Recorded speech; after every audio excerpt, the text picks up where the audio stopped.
श्री गणेशाय नमो नमः। सरस्वती नमस्तुभ्यं वरदे कामरूपिणी विद्यारंभम करिष्यामि सिद्धिर्भवतु मे सदा। शिव शक्ति को कोटि कोटि प्रणाम। मेरे श्रोतागण, आज मैं आपको तृतीय भाव के स्वामी का 12वें भाव में बैठने का फल के बारे में जानकारी दे रही हूँ कि तृतीय का स्वामी प्रथम से लेकर 12वें भाव में बैठे तो इसका क्या फल मिलता है, इस बारे में मैं आज आपको जानकारी दे रही हूँ कि तृतीय भाव के स्वामी को पराक्रमेश भी कहते हैं और तृतीयेश कहते हैं। तो ये पराक्रम का भाव होता है। इसका स्वामी कोई भी हो सकता है। यहाँ पे इसका स्वामी सूर्य है, क्योंकि यहाँ 5 राशि सिंह राशि है, तो इसका स्वामी सूर्य होता है। तो सूर्य का प्रत्येक भाव में बैठने का फल यहाँ पे 4 नंबर होता, तो चंद्रमा इसका पराक्रमेश होता, तृतीयेश होता। और 3 बैठा होता बुध होता, तृतीयेश 6 होता तो भी बुध होता, 7 होता तो शुक्र पराक्रमेश होता, तृतीयेश पराक्रमेश इसको बोलते हैं। तो ये भाव यदि लग्न में, ये छोटे भाई बहनों का भाव होता है, इससे छोटे भाव बनने का सुख देखा जाता है, आपका पराक्रम देखा जाता है।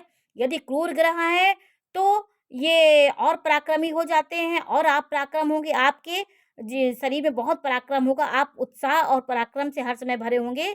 यदि यह शुभ ग्रह है तो आप थोड़ा सा आलसी और थोड़ा सा उस टाइप के होंगे, आलस टाइप का होगा, आप में उतनी पराक्रम की क्षमता नहीं होगी। तो इस भाव में क्रूर ग्रह पराक्रम उसका बढ़ जाता है। तो देखिए सूर्य, ये यहाँ पे पराक्रम में सूर्य है, तृतीय सूर्य है। वो लग्न में हो तो क्या होता है, कोई भी ग्रह हो यदि वो लग्न में हो तृतीय का स्वामी, तो क्या होता है, वो व्यक्ति अपने पराक्रम को, अपने क्रोध को हर जगह व्यक्त करेगा। अपने भाइयों के साथ संघर्ष होगा उसका, और हर बात पे अपनी बात मनवाने के लिए वो हर समय प्रेरित रहेगा। अपने घर के वातावरण को अपने गुस्से से और अपने रौब से रखने की कोशिश करेगा, इसलिए अपने घर का वातावरण वो थोड़ा सा खराब कर लेता है। पापी ग्रह हो तो और खराब कर लेगा, बहुत संघर्ष कराएगा। शुभ ग्रह है तो थोड़ा अच्छा भी होगा। तो वो अपने पराक्रम से हर काम को, हर चीज को अपने पराक्रम से कराने की कोशिश करेगा। तो प्रथम भाव में यदि बैठा है पराक्रमेश तो ये फल देता है। दूसरे भाव में यदि पराक्रम का तृतीय का स्वामी बैठा हो तो वो व्यक्ति पैतृक संपत्ति से अपने धन से धन को बढ़ाने वाला व्यक्ति होता है। वो अपने पराक्रम से भी बहुत धन संपत्ति प्राप्त करने वाला होता है। वो संघर्ष भी ये कराता है, लेकिन धन संपत्ति के मामले में वो बहुत पराक्रम से धन उपार्जित करने वाला व्यक्ति होता है। यदि तृतीय भाव में तृतीय का स्वामी हो, यदि वो शनि है तो बड़े भाई बहनों का सुख उसे नहीं मिलता है। बड़े भाई बहन यदि हो भी गए तो उसे किसी प्रकार का लाभ नहीं होगा। जातक को सबको लाभ देगा, वो सबको लाभ देने वाला व्यक्ति होता है, लेकिन वो अपने भाई बंधुओं से उतना लाभ नहीं पाएगा। वो इतना उदार होगा कि अपने अपने पराक्रम को, अपनी ऊर्जा को अपने परिवार के लिए, भाई बंधुओं के प्रति करेगा, लेकिन वो स्वयं का लाभ नहीं प्राप्त करता उन लोगों से। तो इस तरह पराक्रम का स्वामी तृतीय भाव में बैठे तो इसका ये फल होता है कि वो व्यक्ति पराक्रम बहुत करेगा। जितना वो समाज के लोगों के लिए करेगा, वो उसके लिए समाज उतना नहीं करेगा। परिवार में भी यही बात होगी, वो जितना परिवार के लिए करेगा, परिवार उसके लिए उतना नहीं करेगा। यदि तृतीय का स्वामी तृतीय में ही बैठा हो, यदि तृतीय का स्वामी चतुर्थ में बैठा हो तो वो घर होता है, ये सुख का भाव होता है। तो अपने पराक्रम को वो सुख को अपने पराक्रम से, अपने क्रोध स्वभाव से, अपने स्वभाव से अपने सुख को खराब करने वाला यदि पापी ग्रह है तो वो अपने वातावरण को खराब कर लेगा। सुख के वातावरण को अपने घर में अपने पराक्रम, अपनी ऊर्जा दिखाएगा। यदि सौम्य ग्रह है तो अच्छी बात है, अपनी ऊर्जा को आप घर में जब दिखाएंगे तो घर का वातावरण आपसे मतभेद सबका बना रहेगा। माता से आप सुखी भी रहेंगे, माता से मतभेद भी आप करेंगे, उनको करेंगे भी, लेकिन अपना पराक्रम, अपनी हेकड़बाजी उनके सामने आप रखेंगे, जिससे लोग आपसे संतुष्ट भी असंतुष्ट भी हो सकते हैं। और पापी ग्रह है तो वातावरण बहुत खराब कर लेंगे, शुभ ग्रह है तो अच्छा होगा। और तृतीय का स्वामी पंचम भाव में बैठे तो व्यक्ति बहुत चतुर, बुद्धिमान, तीव्र बुद्धि का ज्ञानी, और शुभ है तो पढ़ाई लिखाई में, शुभ ग्रह है तो पढ़ाई लिखाई में बहुत आगे जाएगा, उसको पढ़ाई लिखाई बहुत आसानी से मिल जाएगी। और संतान उसकी अच्छी होती है, पराक्रमी संतान होगी। यदि शुभ ग्रहों की दृष्टि है तो आपको पढ़ाई लिखाई बहुत सुविधाओं के अनुसार आपको पढ़ाई लिखाई भी मिलेगी, और आप पराक्रमी और संतान आपकी होगी। आप बहुत दिमाग के बहुत तेज होंगे। दिमाग से अपने हर काम को करने वाले हो। पराक्रम भी रहेगा और दिमाग भी आपका बहुत तेज होता है। तो पराक्रम का स्वामी छठवें भाव में बैठा है, तो आप उस भाव में पराक्रम को डालेंगे। आपके शत्रु भी बढ़ेंगे, आपके ऋण रोग शत्रु आपके बढ़ेंगे। आप मेहनत भी करेंगे और जितना मेहनत करेंगे उतना खर्च होगा आपका, और सामने वाला व्यक्ति आपका शत्रु बन जाएगा। और ये भाव आपके रोग को भी बढ़ाएगा, रोग को भी शांत करता है।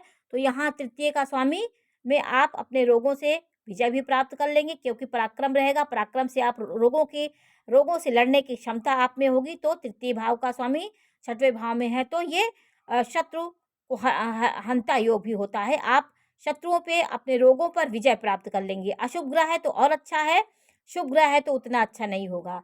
आप थोड़ा सा मजबूत नहीं होंगे। यदि पराक्रम का स्वामी सप्तम भाव में बैठा है, तो आप अपनी पत्नी के घर को बहुत दिल से इस्तेमाल किया जाता है। पत्नी को अपने पराक्रम से, अपने क्रोध से, अपने बलबूते पे उससे प्रेम आप नहीं ले सकते।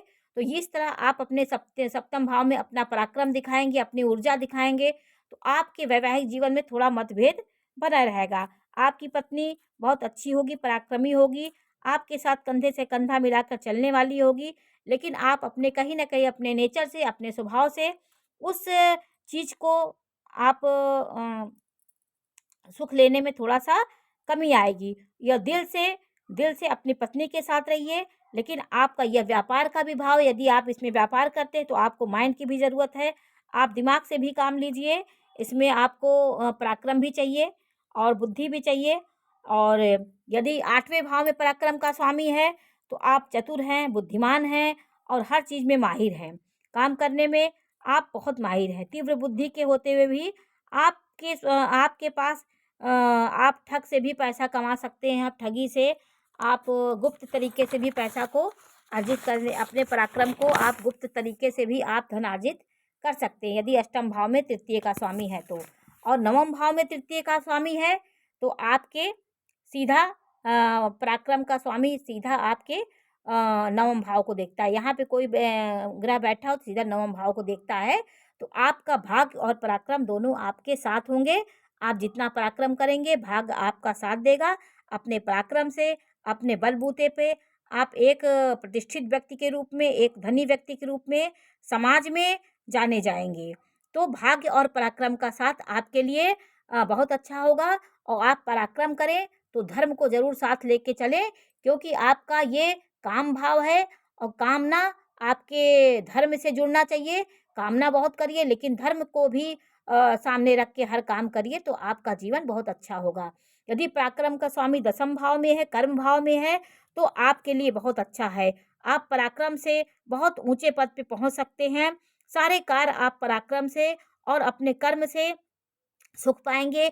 पिता के कार्यों को आगे बढ़ाएंगे, क्योंकि ये पिता का घर होता है। दसम भाव में अपने पराक्रम से आपके पिता के जो अधूरे कार्य होंगे, जैसे कोई व्यापार है, कोई चीज़ वो ना कर पाएँ, तो उस अपने पराक्रम से उसको बहुत आगे बढ़ाने की कोशिश करेंगे।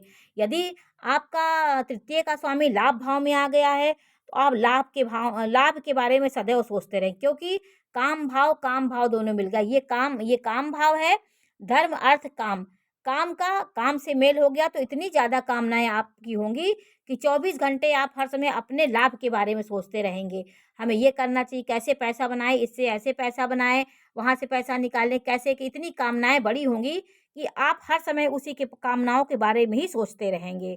तो इस भाव में आपका जो भी ग्रह होगा, ये कामनाओं से आप भरे रहेंगे, तो ये सब चीज़ें आपके जीवन में होंगी। तृतीय का स्वामी यदि 12वें भाव में हो, आप पराक्रम से धन को अर्जित भी करेंगे, खूब खर्च भी करेंगे।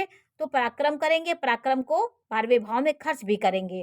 तो खर्च करेंगे, पैसा कमाएँगे, पैसा आप लुटाएँगे भी, पैसा खूब खर्च करेंगे और बाहर जाके भी आपका विकास हो सकता है। अब क्योंकि ये विदेश का भाव होता है, बाहर का भाव होता है, तो व्यय आप बाहर भी आप धनार्जित कर सकते हैं। तो 12वें भाव में भी तृतीय का स्वामी शुभ होता है। तो आज आपको मैंने 12वें भाव में तृतीय के स्वामी बैठने के फल के बारे में जानकारी दी। नमस्कार।